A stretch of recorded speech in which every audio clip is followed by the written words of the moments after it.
तांडव एक ऐसा शब्द जो आपके अंदर जलती हुई पृथ्वी, ज्वालामुखी, उसके बीच में नृत्य करते महादेव, महाकाल, कुछ ऐसा ही वर्णन आता है। ये चित्रण अलग अलग पुराणों की व्याख्या बोले या अलग अलग टीवी सीरियलों में दिखाया गया व्याख्या है, जहाँ शिव तांडव का मतलब होता है विध्वंस, एटॉमिक वार, पृथ्वी का सर्वनाश, महाकाल की उत्पत्ति पृथ्वी के विनाश के लिए। ऐसा संभव है क्या? वो सृष्टा जो पूरी सृष्टि को इतने प्यार से बनाया है, तो उसका विध्वंस करेगा, उसका नाश करेगा? कुछ हम लोग के समझने की भूल नहीं हो सकती है क्या? तांडव सर्वनाश का नहीं, तांडव अथ है सृष्टि का। तांडव शुरुआत है नवसृजन का। लेकिन नवसृजन क्यों? ये शब्द का व्यवहार यहाँ क्यों है? जब बीज धरती का सीना चीरकर बाहर निकलती है अंकुरन हेतु, छोटी छोटी अंकुरित शाखाएं बाहर आती है, उस समय मिट्टी को छेद कर बाहर आना पड़ता है।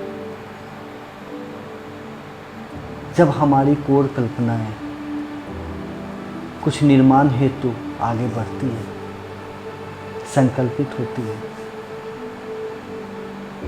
कुछ हमें भी त्याग करना पड़ता है। बट त्याग किस चीज़ का? वो त्याग क्या करना है?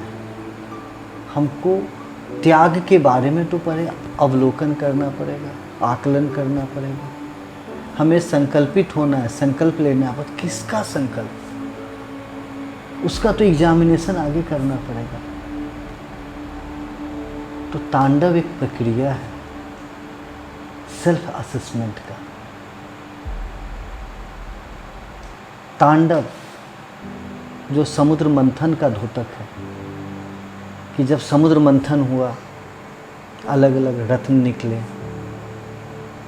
माँ लक्ष्मी आई, साथ में अमृत भी आया, वाह! लेकिन उसके साथ विष भी था, जिसे महादेव ने स्वीकार किया। ये कथा वर्णित है। उसी ढंग से जब हम अपने को योग के लिए प्रस्तुत कर रहे हैं, ईश्वर की प्राप्ति के लिए जाते हैं, ये संकल्प है, तो हमें निर्दोष होना होगा, निर्लिप्त होना होगा, निर्विकार होना होगा। इस हेतु हमारा सेल्फ असेसमेंट करना होता है।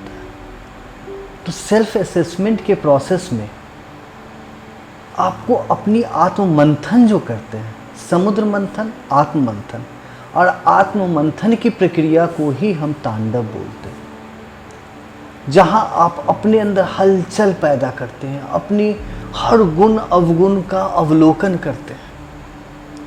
हर गुण अवगुण आपके अंदर जो भी है उसको आप निकालते हैं, ऊपर नीचे कहाँ जा रहा है, क्या है। जब आप उसको बहुत अंदर तक सूक्ष्म रूप से देखते हैं, तो आपके अंदर जो स्पंदन होता है, वाइब्रेशन होता है, वो तांडव है, वो मेरे अंदर का तांडव है। उस तांडव के फलतः हमको पता चलता है क्या मेरा विष है, क्या मेरा अमृत है। विष को हमको कैसे संग्रहित करके संरक्षित करना है, और अमृत को कैसे हमको बांटना है, अमृत को कैसे डिस्ट्रीब्यूट करना है, प्रेम भाव को लाना है, तो प्रेम भाव को कैसे प्रकृति में प्रदान करना है। तो प्रथम आत्म मंथन की प्रक्रिया ही तांडव है। तांडव कोई वो विध्वंस का रूप नहीं, नव सृजन का शुरुआत है। नेक्स्ट क्लास में जाने के लिए जो एग्जामिनेशन फाइनल है वो तांडव है, जहाँ आप अपने सारे स्टडी को समझते हैं, अवलोकन करते हैं हम कितना अच्छा पढ़ाई किए, देन अपने क्लास में प्रमोट होते हैं।